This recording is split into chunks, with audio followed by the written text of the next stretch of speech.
योगेश्वर दत्त ने IOA ad hoc committee पर सवाल उठाए हैं। एशियाई गेम्स में बिना ट्रायल के चयन पर यह सवाल उठाया गया है और योगेश्वर दत्त ने इस पर ही ऐतराज जताया है। बजरंग पुनिया और विनेश का बिना ट्रायल चयन हुआ, जिस पर योगेश्वर दत्त ने सवाल खड़े किए हैं। बता दें, बजरंग का 65 किलो और विनेश का 53 किलो में चयन हुआ है। इसी को लेकर के योगेश्वर दत्त ने सवाल खड़े किए हैं। नए खिलाड़ियों के भविष्य के साथ खिलवाड़ हो रहा है, ये बात योगेश्वर दत्त ने कही है। दरअसल बिना ट्रायल के इन दो खिलाड़ियों का चयन किया गया, जिसमें बजरंग पुनिया और विनेश शामिल हैं, और बिना ट्रायल के चयन किया जाना, इसी पर योगेश्वर दत्त ने बड़ा सवाल खड़ा किया है। उन्होंने आईओए एडॉक कमेटी पर सवाल उठाए हैं और चयन को लेकर के नामंजूरी अपनी जाहिर की। साथ ही उन्होंने कहा है कि ये नए खिलाड़ियों के भविष्य के साथ खिलवाड़ है। प्रदेश के कई खिलाड़ियों ने भी इस पर चयन पर सवाल उठाए हैं, क्योंकि बिना ट्रायल के चयन किया गया है। बजरंग का 65 किलो में और विनेश का 35 किलो में। मेरा नाम अंतिम पंगाल है और मैं 53 किलो बार वर्ग में खेलती हूँ।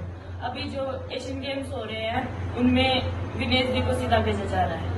बोल रहे हैं पिछले, जबकि उन्होंने 1 साल से कोई भी प्रैक्टिस नहीं की है, उनकी कोई भी अचीवमेंट नहीं है। जबकि मेरा पिछले साल भी 2022 में जूनियर वर्ल्ड चैंपियनशिप में गोल्ड मेडल आया था और मैं भारत की पहली महिला बनी थी। और 2023 में सीनियर में अभी एशिया चैंपियनशिप में मेरा सिल्वर मेडल आया था। और विनेश जी का पिछले 1 साल से कोई भी अचीवमेंट नहीं है, उन्होंने कोई भी प्रैक्टिस नहीं की है। इंजरी में जबकि है वो मेरे, जबकि पहले भी कॉमनवेल्थ की ट्रायल हो रही थी, तब भी मेरी उनसे 3-3 से बाउट हुई थी। तब भी मेरे साथ चीटिंग की गई, तब भी मैंने वो किया कि चलो कोई नहीं, एशियन गेम्स के लिए मैं अगली बार एशियन गेम्स से ओलंपिक क्वालिफाई करूंगी। लेकिन इस बार बोल रहे हैं कि भाई सीधा विनेश जी को भेजेंगे, ये थोड़ी ना होता है। तो देखिए, योगेश्वर दत्त ने यह सवाल उठाया, जिसके बाद प्रदेश के कई खिलाड़ी अब सामने आए हैं और उन्होंने भी इस पर सवाल खड़े किए। दरअसल बजरंग पुनिया और विनेश को बिना ट्रायल के ही चयन किया गया और इसी को लेकर के सवाल खड़े हो रहे हैं। इसी खबर पर हमारे साथ हमारे संवाददाता सनी हमारे साथ जुड़ गए हैं। सनी, देखिए जिस तरीके से अब ये बड़ा सवाल खड़ा हो गया है, क्योंकि बिना ट्रायल के खिलाड़ियों का चयन किया जाना, सवाल ये कि क्या ये जो नए प्रतिभावान खिलाड़ी आगे आ रहे हैं, क्या उन पर ये एक तरीके से खिलवाड़ नहीं है उनके साथ? क्या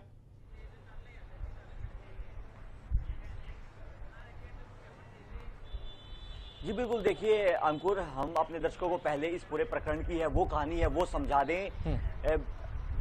भारतीय कुश्ती संघ के जो अध्यक्ष थे, तत्कालीन अध्यक्ष थे ब्रजभूषण शरण पर, उन पर आरोप लगे थे यौन शोषण के, जिसके बाद इंडियन ओलंपिक संघ ने इस पूरे कुश्ती के खेल के जो ट्रायल है वो प्रभावित ना, उसके लिए एक एडॉक कमेटी का गठन है वो कर दिया था।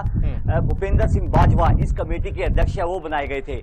लेकिन अब एशियंस गेम्स है वो होने वाले हैं सितंबर माह में, उसको लेकर अब इंडियन एडॉक जो ओलंपिक संघ है, उन्होंने एडॉक कमेटी है उसने 65 किलोग्राम और 53 किलोग्राम वेट कैटेगरी में पुरुषों की और महिलाओं की, उनमें जो चयन है वो कर लिया है। जिसमें एक लेटर है वो योगेश्वर दत्त ने फेसबुक पर पोस्ट किया है कि जो खिलाड़ी हैं, जो बेहतरीन खिलाड़ी हैं, जो नए खिलाड़ी हैं, युवा खिलाड़ी है, उनके साथ खिलवाड़ है वो ये एडॉक कमेटी है वो कर रही है।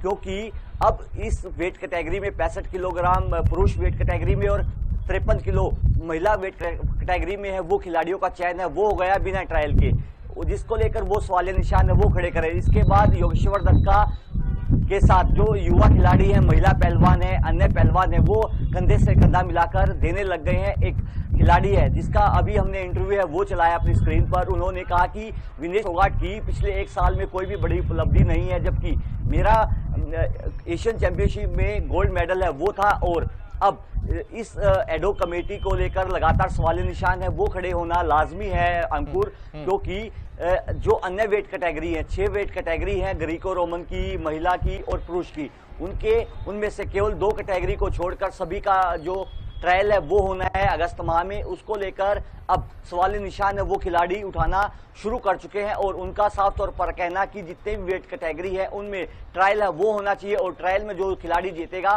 उसको एशियंस गेम्स में है वो पार्टिसिपेट है वो करना चाहिए। लेकिन जिस तरह से खिलाड़ी और योगेश्वर दत्त आरोप लगा रहे हैं एडॉक कमेटी पर, भूपेंद्र सिंह बाजवा के नेतृत्व में जो काम कर रही थी वो लाजमी है, क्योंकि सभी खिलाड़ी जब कोई भी एशियन चैंपियनशिप होती है या फिर कोई वर्ल्ड चैंपियनशिप होती है उसमें ट्रायल के बाद ही देश का प्रतिनिधित्व है वो करते हैं। हालांकि कुछ समय पहले ऐसा नहीं था, 2012 के ओलंपिक से पहले केवल खिलाड़ी ही खिलाड़ी अपना जो पार्टिसिपेट है वो करते थे और वही अपना टिकट है वो कटवा कर किसी भी प्रतियोगिता में भाग लेते थे। लेकिन अगर अब एक प्रक्रिया बनाई गई है और ट्रायल देना जरूरी है तो सभी खिलाड़ियों के लिए जो प्रक्रिया है वो समान रूप से लागू होनी चाहिए, क्योंकि अगर बिना ट्रायल के किसी खिलाड़ी को आगे बढ़ाया जाता है तो ऐसे में जो नए खिलाड़ी, प्रतिभावान खिलाड़ी हैं और जो लगातार प्रैक्टिस भी कर रहे हैं, तो ऐसे में उनके साथ कहीं ना कहीं ये खिलवाड़ जरूर है। और अब आईओए की जो एडॉक कमेटी है उस पर क्या जवाब देती है, ये देखने वाली बात होगी। बहुत शुक्रिया आपका हमारे साथ जुड़ने के लिए और तमाम जानकारी साझा करने के लिए।